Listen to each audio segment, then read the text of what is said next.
Driver అన్న, ₹1 సాయాన్ని ఆపేశావు, మర్చిపోయావా?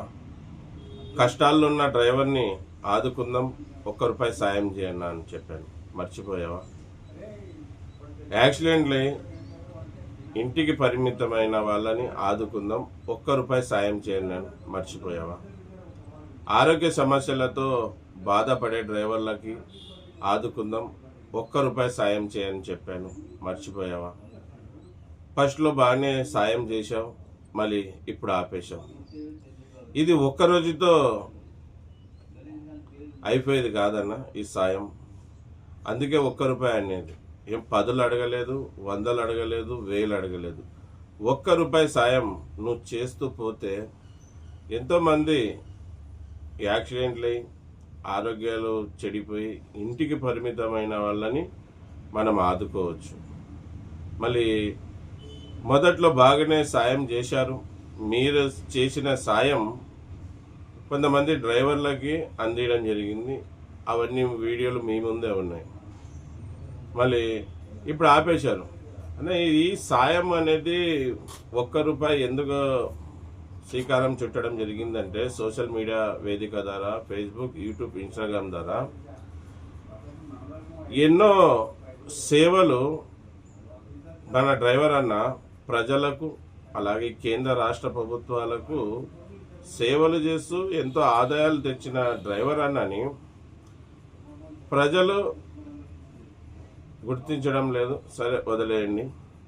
మళ్ళీ ఈ రాజకీయ నాయకులు, ఈ పార్టీ నాయకులు, అధికారంలో ఉన్న పార్టీలైనా డ్రైవర్లను గుర్తిస్తున్నారా? లేదు. కనుక వీళ్ళు ఊకే స్టేజీల మీద బల్లల గుద్ది అవి చేస్తాం, ఇది చేస్తామని చెప్తారు, కానీ అధికారం కోసం వాళ్ళు ఏం చెయ్యరు.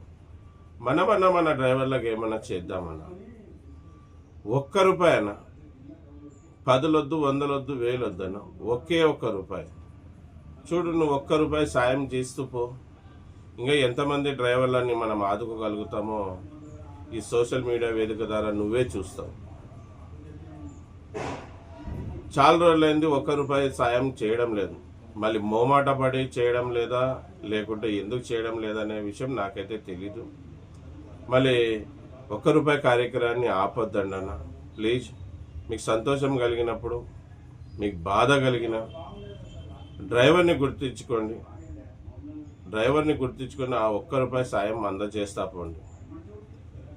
మీరు అందించిన సాయం ఎంక్వైరీ చేసి నిజంగా అతనికి ఇబ్బంది ఉంది, ప్రాబ్లం ఉందన్న వాళ్ళకే అందజేస్తాం. చాలామంది సాయం అడుగుతున్నారన్న, వాళ్ళందరికీ సాయం చేయాలంటే మీరు ఈ ₹1 కార్యక్రమాన్ని ఆపరాదు. మీరు రోజు ₹1 ఇస్తారా, 10 రోజులకు ₹1 ఇస్తారా, 15 రోజులకు ₹1 ఇస్తారా, నెలకు ₹1 ఇస్తారా, అది మీ ఇష్టం. బలవంతం ఏం లేదు. కానీ ₹1 కార్యక్రమాన్ని మాత్రం ఆపొద్దండి. ఎంతోమంది మన డ్రైవర్ అన్నలు ఆశగా ఎదురు చూస్తున్నారు, సాయం దొరుకుతుందేమో, ఏదోగా కొద్ది రోజులు బతికినన్ని రోజులు గడిచిపోతుందని ఒక ఆలోచనతో ఉన్నారు. వాళ్ళని కాపాడుకోవాలి, వాళ్ళని ఆదుకోవాలి, వాళ్ళని గెలిపియాలి. మళ్ళీ మీరు ₹1 సాయం చేస్తూ పోండి, మనం డ్రైవర్లను కాపాడుతూ పోదాం. మళ్ళీ ఈ విషయం చెప్పాకే మీ ముందుకు వచ్చానన్న. ఇంకో వీడియోలో చలో ఢిల్లీ గురించి విషయాలు చెప్తాను. అందరికీ నమస్తే, సలాం అలైకుం, జై భీమ్, జై హింద్, జై డ్రైవర్, జై జై డ్రైవర్. నా పేరు ఎస్ అన్వర్ బాషా. నేను మీ తోటి డ్రైవర్ని, అలాగే సేఫ్టీ డ్రైవర్ అసోసియేషన్ సంస్థకి ఫౌండర్, ఇప్పుడు ప్రెసిడెంట్గా కొనసాగుతున్నాను. జై హింద్, జై డ్రైవర్.